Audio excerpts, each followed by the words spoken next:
প্রথম কথা হচ্ছে কোনো অসুস্থ ব্যক্তির এসআইআরে যাবার দরকার নেই।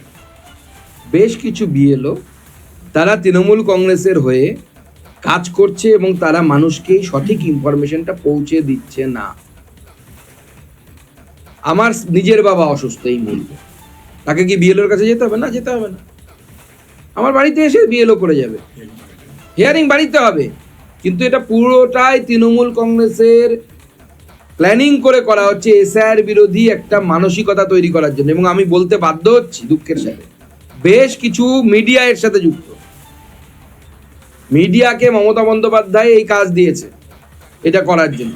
আমি সেই মিডিয়ার নাম নিচ্ছি না, নাম নিতে পারি, আমরা জানি কোন কোন কোন মিডিয়া করছে। কিন্তু বাস্তবিকতায় হচ্ছে যাদের বয়স বেশি, যাদের অসুস্থতা আছে, তারা বিএলওকে জানালে পরে তাদের বাড়িতে গিয়ে বিএলও ভেরিফিকেশন করে আসবে। মানুষের জীবন নিয়ে ছিনিমিনি খেলছে হচ্ছে তৃণমূল কংগ্রেস।